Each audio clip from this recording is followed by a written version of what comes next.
Hello, my name is Christopher Lozinski, and today I'll be speaking about teaching Python and Jinja2 in the browser, and more generally about teaching web development in the browser. You can read more at forestwiki.com, or you can log in during the class at demo.forestwiki.com, demo.forestwiki.com. So there are wonderful resources on the web for learning Python, but there's a huge difference between learning and teaching. So learning is a very solitary activity. You log into a website, you do some things. Teaching is a very interpersonal activity. The software has to not only manage the technology, but also the relationship between the teacher and multiple students. Actually, I knew a teacher, and she had this tremendous knowledge of all of her students, not only what they were thinking, but what they're emotionally, how their families were, what their problems were. And it's a very different activity than being a software developer. And of course, if you're interested in teaching, you should know about the work of Jean Piaget, a very famous Swiss psychologist. He was interested in epistemology, the study of knowledge, and how we acquire knowledge, how there's a series of different steps we go through, starting off with, well, in the mathematics case, first you have to be able to count, then add and multiply, geometry, trigonometry, moving into advanced calculus. There's a whole series of things that people have to learn one after the other. Actually, if you're working in machine learning, it's very interesting to read this stuff and just compare that with how differently computers work. But of course, I'm more of a software developer than I am an educator. And so most of these teaching Python in the browser, they work with something called SKULPT. A SKULPT is a Python interpreter implemented in JavaScript, so it runs very nicely in the browser. The heavyweight in the room is Runestone Interactive. They have wonderful course material, but they run a large Web2Py server, so they have significant hosting costs. So they have to charge. So basically, they make the software available for free, but if you want to access the content, they charge like $100 a year. Not sure if that's for a class or for a whole school.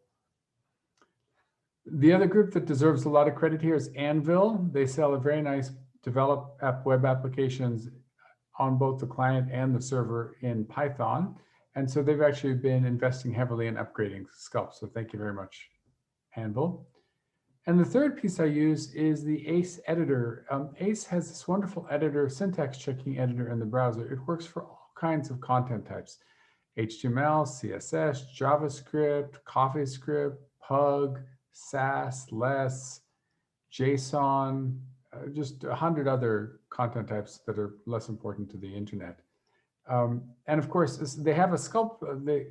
ACE has a editor for Python, but sadly, it doesn't have good syntax checking. So the Forest Wiki Python syntax checker does a little bit.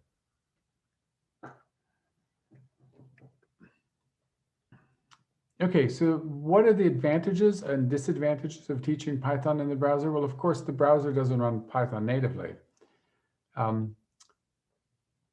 So on the disadvantages, we get no debugger. On the advantages, you only have to do one installation. So instead of having to install it on every student's desk, you install it, I don't know, either in the school somewhere or on the teacher's computer, and then no other installations are needed. So that's really good. The other great thing about doing things in the web instead of on people's desktops, well, first of all, even if students show up in class, you want to stay more than 2 meters away from them. And furthermore, if they're working remotely, you can't monitor what they're doing on the desktop. So a web-based solution is really important. And of course, in the web, nobody has to use a shell or learn how to use a shell. It just makes the whole process of Python much more accessible. And then of course, the best thing about teaching Python in the browser, it's not JavaScript. I don't have that much against JavaScript, but Python has really clean concepts. So it makes a very good first language to teach students. Maybe later they can move to JavaScript once they have the concepts clearly in their heads. Some other deficits, well, first there's the no debugger for Python in the browser, limited libraries, and meaning not all of the Python libraries have imported to, say, SKULPT or to the browser. And then there's the ACE editor, limited editing abilities also. What you really want to be doing is teaching web development in the browser. So there you have the advantage of only one installation. You have the advantage of being able to monitor students' work. You also have the great, just example, Google Chrome debugger, all the great JavaScript libraries, all the great ACE editors are available, and you don't have to mess with a shell. So I'm a very strong proponent of web development in the browser. In fact, I do all of my web development in the browser. So the first thing we'll be working with today is turtle graphics. I mean, this is really simple technology. You can draw lines, turn, shapes, pen up, pen down, background. We'll start off with little lines, maybe a square, starting to fill shapes. Eventually, probably by the end of this course, you'll be able to make simple drawings like a house. But the magic of turtle graphics is not the software API, it's what you can build with it. So you can do these wonderful artistic designs. And you know, if you're a student and you see this stuff and you actually see it drawing, it's very motivating. It's really quite exciting. Fractals, really lovely, lovely stuff. So I hope that this motivates everybody in the class to be a turtle graphics developer. And of course, not just abstract art, but you can do drawings too. Very nice, rising sun. So emotion, maybe Piaget talked a lot about the theory of learning. I don't know if you talked much about the emotions, but turtle graphics has a huge impact on emotions. And of course, there are a bunch of very simple turtle commands. You can tell the turtle to go right, forward, left, or backwards in the left column, in the middle column. You can tell it to draw a circle or a dot. A dot has solid color inside. You can set the background color. You can tell it to go home, the middle of the screen. You can tell it to go to a particular position. You can set a pane color or a fill color. So lots of simple turtle commands you can do an awful lot. There's fill a shape. So basically you have a begin fill and an end fill. You tell the turtle to, and then you tell it to move in the middle, and then the shape gets filled. Of course, there's an awful lot more you can do with the turtle control. In today's exercises, we will actually, one of the exercises will be to go to the documentation and find some interesting command and create a simple problem for your students. We'll split off into pairs, so everybody will get one student and one teacher, and then we'll rotate. So you can practice being the teacher. We'll also work on Jinja some. Jinja is really quite simple. I almost feel I don't have to explain this. Okay, so the first and last line are some HTML to first, second, third. In the second line and second to last, you're iterating. In the third line, you're setting the user URL. In the fourth line, you're setting the username. Really quite simple stuff. There's a lot more features about Jinja, but the focus is not to teach you Jinja, but how to use these tools to teach people. And of course, there's not just for teaching. I actually use these tools for developing greenmaps.world.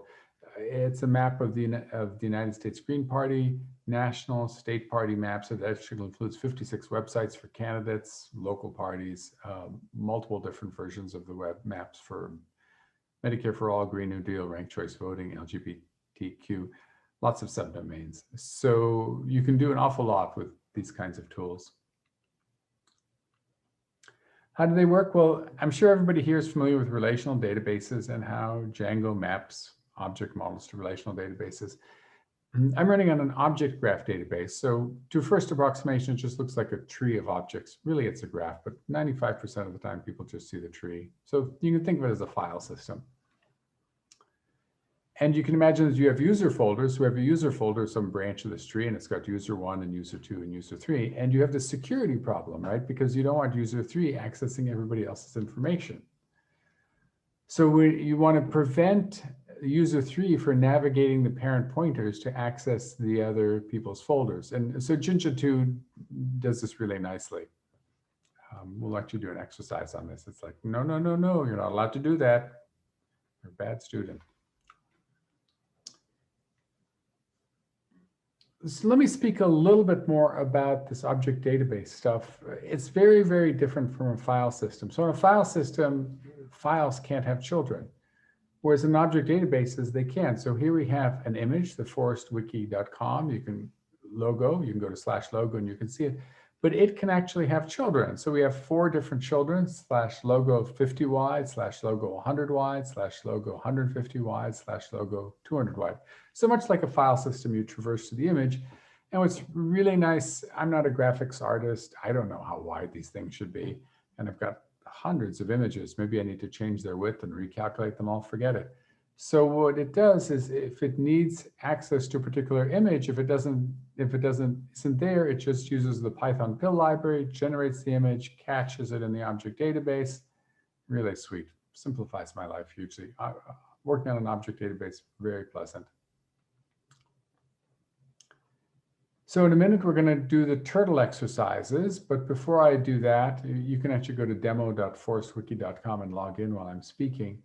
We're also, after that, we're going to do some Jinja exercises. But before I switch, I'll just do one more slide.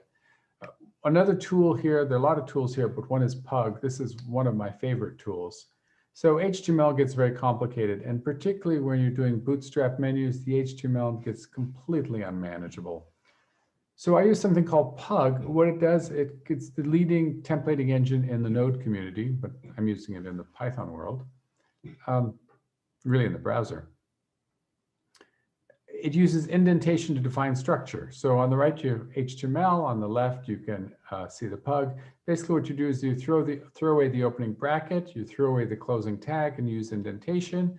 You see the Pug on the left, the HTML on the right. Should be pretty transparent. Really simple technology, very obvious technology.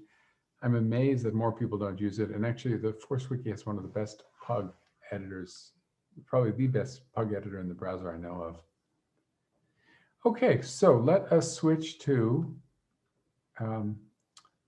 the tutorial part of the class. I'm going to ask the meeting Zoom coordinator to split people up into pairs of 2. We'll do some work as a group, then we'll split up into pairs of 2 in breakout rooms, and then we'll come back into the group room again. Thank you very much.